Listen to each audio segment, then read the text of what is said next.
할렐루야. 이렇게 사도신경으로 우리 신앙을 고백하시면서 주님 앞으로 나아가겠습니다.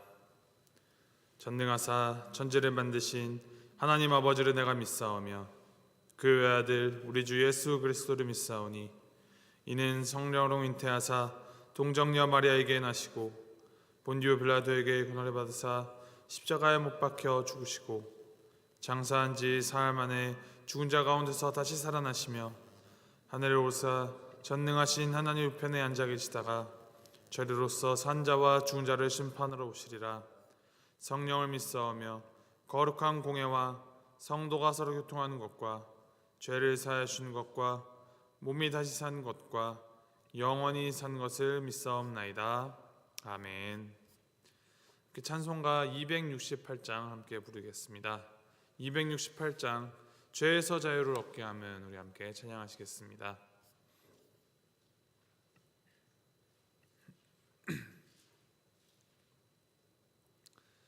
찬송가 268장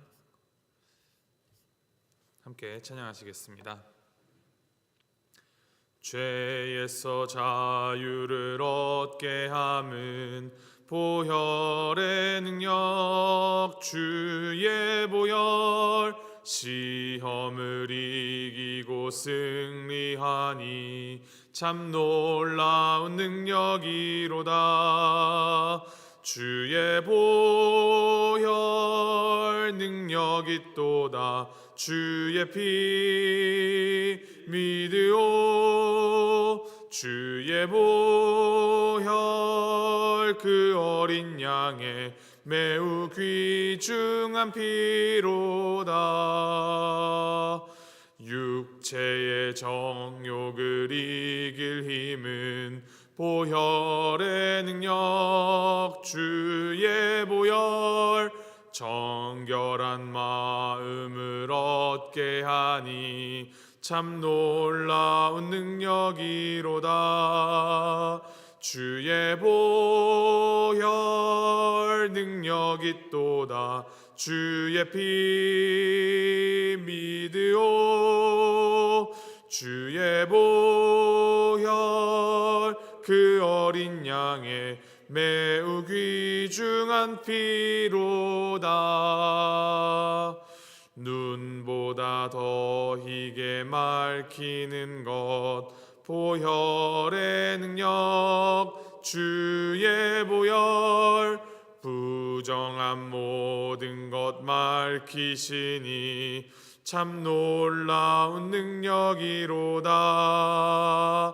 주의 보혈 능력이 또다. 주의 피 믿으오. 주의 보혈 그 어린 양의 매우 귀중한 피로다. 구주의 복음을 전할 제목 보혈의 능력 주의 보혈 날마다 나에게 찬송 주니 참 놀라운 능력이로다. 주의 보혈 능력이 또다. 주의 피 믿으오. 주의 보혈 그 어린 양의 매우 귀중한 피로다. 아멘. 하나님께서 오늘 우리에게 주신 말씀은 사무엘상 22장 11절부터 23절 말씀입니다. 사무엘상 22장 11절에서부터 23절까지 말씀 우리 함께 교독하시겠습니다. 사무엘상 22장 11절에서부터 23절까지 말씀, 제가 11절 말씀 먼저 읽겠습니다. 왕이 사람을 보내어 아히두베 아들 제사장 아히멜렉과 그의 아버지의 온 집 곧 노베에 있는 제사장들을 부르매 그들이 다 왕께 이른지라.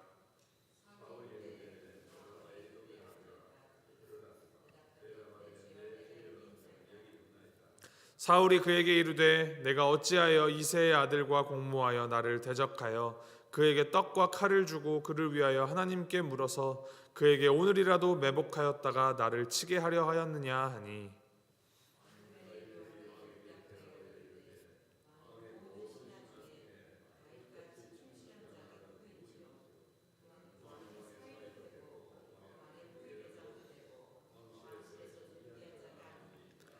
내가 그를 위하여 하나님께 물은 것이 오늘이 처음이니까 결단코 아니니이다. 원하건대 왕은 종과 종의 아비의 온 집에 아무것도 돌리지 마옵소서. 왕의 종은 이 모든 크고 작은 일에 관하여 아는 것이 없나이다 하니라.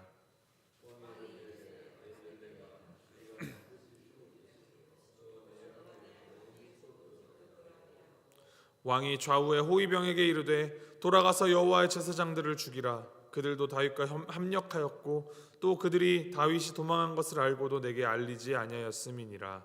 하나 왕의 신하들이 손을 들어 여호와의 제사장들 죽이기를 싫어한지라.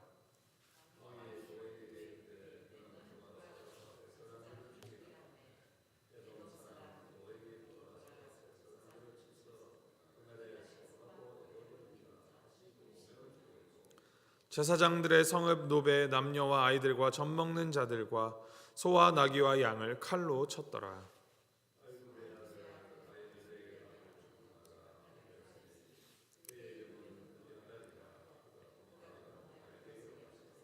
사울이 여호와의 제사장들 죽인 일을 다윗에게 알림해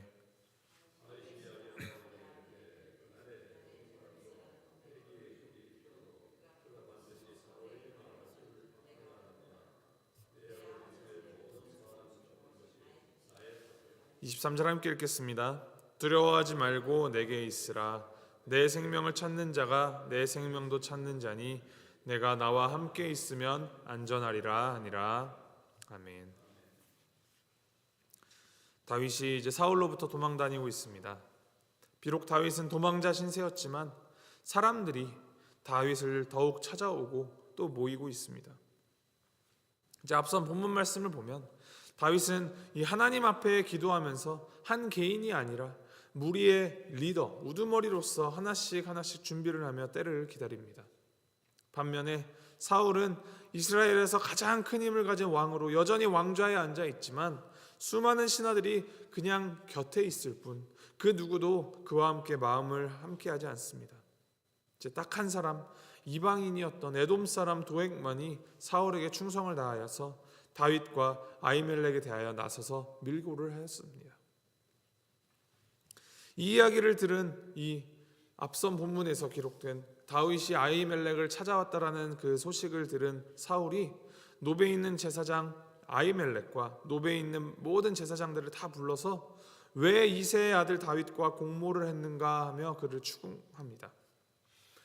왜 자신의 대적 다윗과 공모하여서 그를 위하여 하나님께 기도드리고 먹을 것도 주고 칼도 주었느냐라고 추궁하면서 다윗과 함께 너가 음모를 꾸며서 반역을 하려고 하는구나 라면서 몰아붙입니다.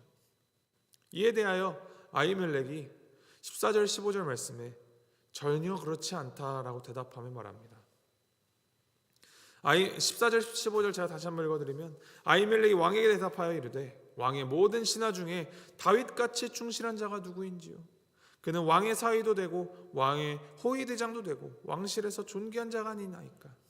내가 그를 위하여 하나님께 부른 것이 오늘이 처음이니까 결단코 아니니이다.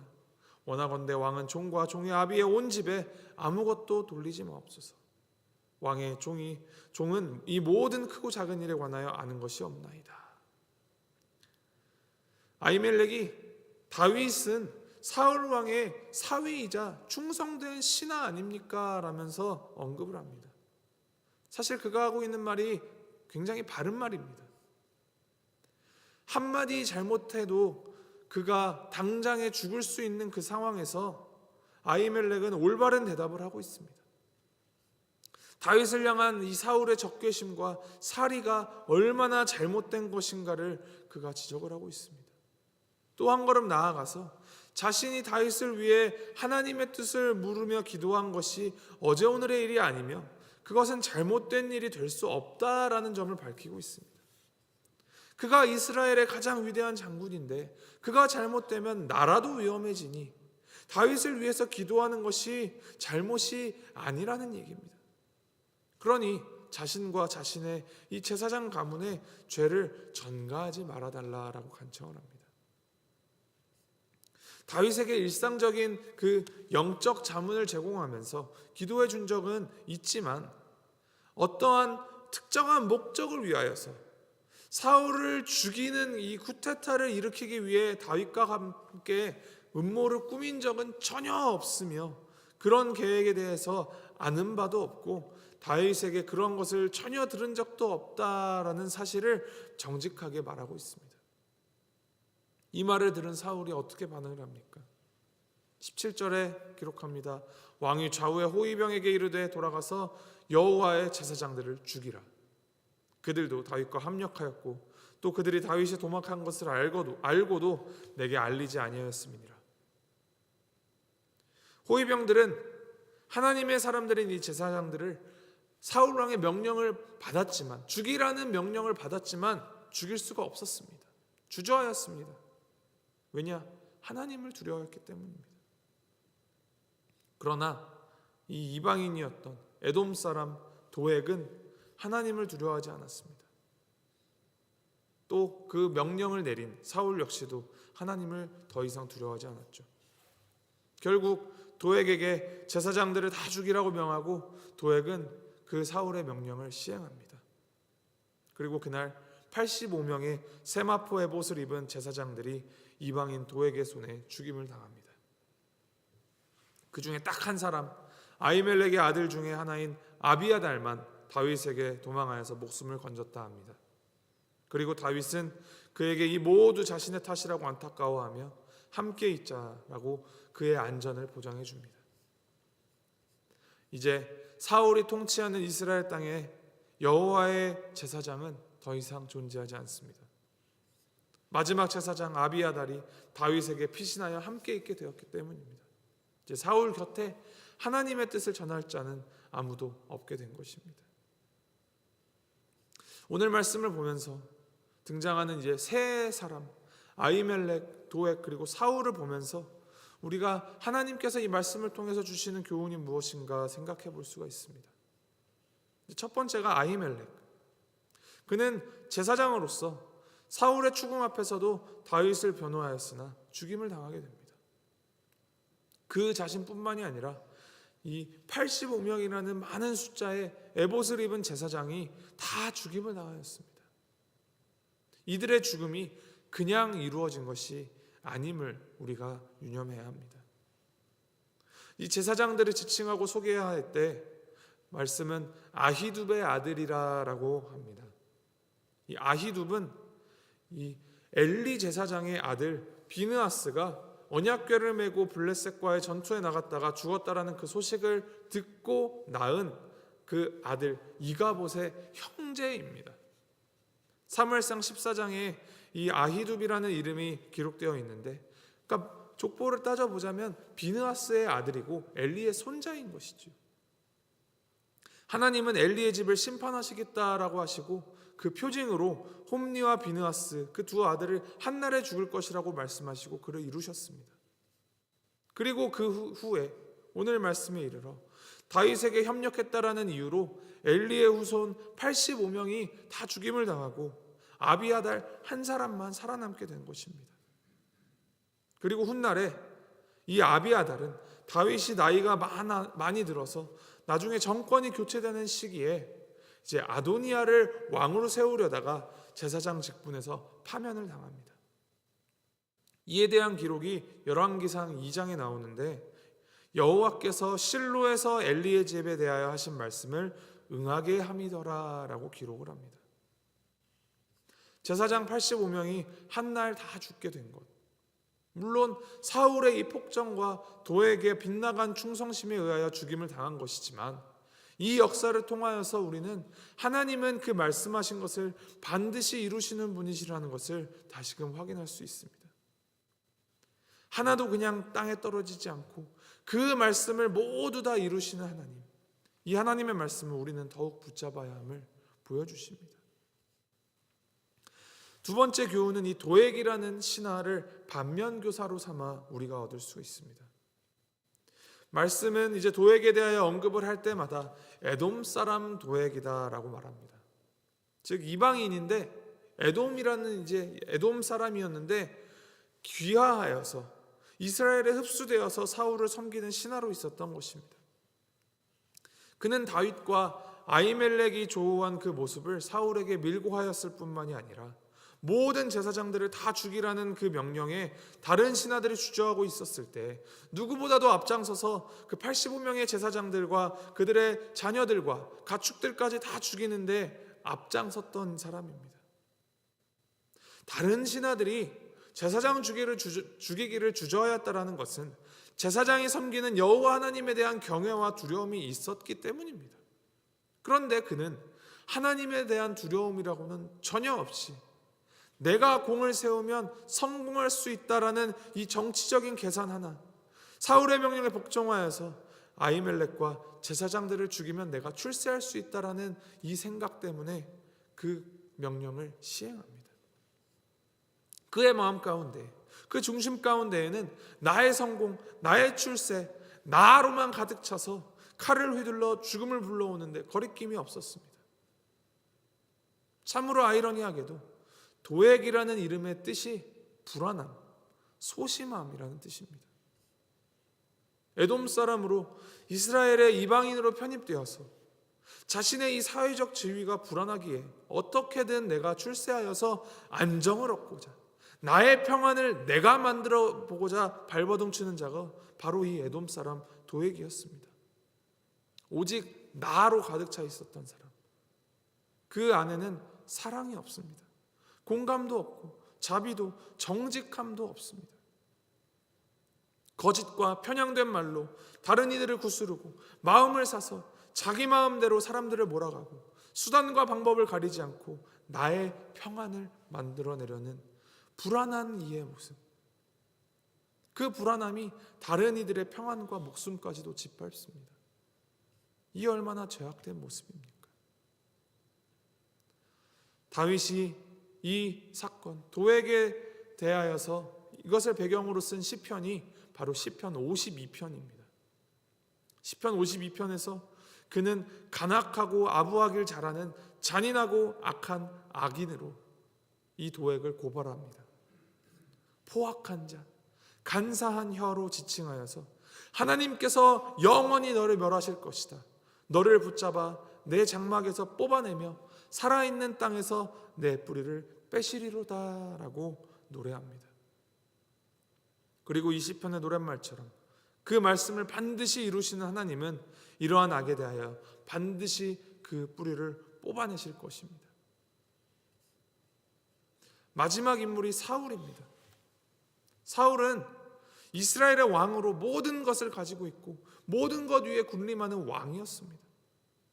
그러나 하나님을 떠난 그는 이 자신의 분을 이기지 못하고 주변 사람들을 하나하나 다 죽음으로 몰아갑니다.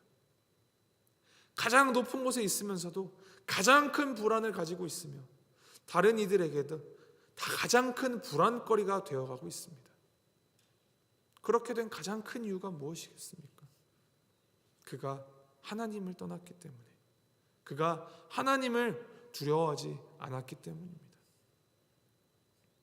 하나님의 뜻은 안중에도 없고 나의 왕권을 지키기 위해, 나의 것을 지키기 위해 하나님을 이용하려고만 하는 사람, 그가 바로 사울이었습니다. 사울이 이제 제사장들을 다 죽여버림으로써 이제는 이스라엘 가운데 그를 존경하고 따르는 사람은 하나도 없습니다. 그의 옆에는 시체 옆을 맴도는 까마귀나 하이에나처럼 이를 이용하여 자신의 배를 채우려는 악인들로만 그 주변을 채우게, 그의 주변을 맴돌게 됩니다. 하나님을 두려워하지 않고 하나님을 떠나서 자기 마음대로 살아가는 자의 모습들이 이렇게나 무섭고 끔찍합니다. 반면에 하나님을 두려워하는, 하나님을 향한 믿음을 가지고 살아가는 사람은 어려움 가운데 있어도 평안할 수 있고, 또한 어려움 가운데 있는 사람들이 그에게 찾아와 그들에게 친히 피난처가 되어주는 역할을 감당하고 있음을 다윗을 통하여서 보게 됩니다. 어떠한 삶을 살아가시겠습니까? 어떤 모습으로 살아가야겠습니까? 하나님을 두려워하는 삶을 살아가십시오. 다른 것들에 의하여서 내 마음과 시선을 빼앗기고 당장 내 눈앞에 보이는 어떠한 것들로 나의 마음을 채우는 삶, 그러한 삶은 불안하고 폭력적이며 그 악의 끝에는 하나님의 심판이 기다리고 있습니다. 그리고 하나님은 반드시 그 말씀을 다 이루십니다. 말씀 기억하시면서 오늘 하루 살아가실 때 이 말씀에 등장하는 이 인물들을 생각하면서 나만을 위한 삶, 나로 채우는 삶, 나의 불안에 의하여 다른 이를 오해하고 곡해하는 삶이 아닌 오직 우리의 눈을 하나님에게로 돌려드리고 하나님만 바라보며 하나님 안에서 참된 평안을 누리고 또 그 평안을 다른 이들로 하여금 누리게 하는 그러한 삶 살아내는 우리 모두가 되기를 주님의 이름으로 소망하고 축복합니다. 우리 함께 기도하시겠습니다. 하나님 아버지,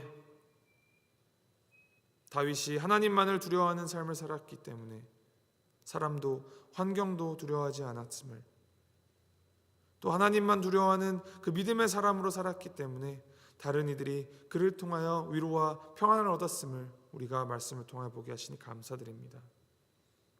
주님, 우리도 그 믿음 본받아 다윗처럼 하나님을 두려워하는 믿음의 사람으로 살아가게 하여 주시옵소서.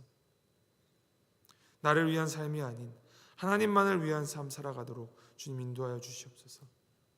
그리하여 사람 또는 환경 위에서 역사하시는 하나님만을 두려워함으로 누구 앞에서도 당당하게 믿음의 삶, 또 소망의 삶, 또 사랑의 삶을 살아가는 우리가 되도록 주님 붙들어 주시옵소서.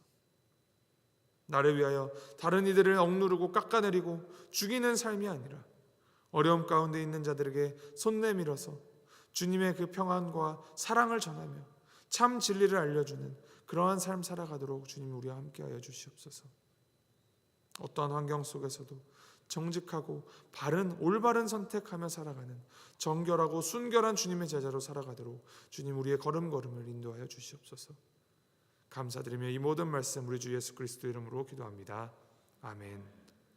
하늘에 계신 우리 아버지여, 이름이 거룩히 여김을 받으시오며 나라의 마옵시며 뜻이 하늘에서 이룬 것 같이 땅에서도 이루어지이다. 오늘날 우리에게 일용할 양식을 주옵시고 우리가 우리에게 죄 지은 자를 사하여 준 것 같이 우리 죄를 사하여 주옵시고 우리를 시험에 들게 하지 마옵시고 다만 악에서 구하옵소서.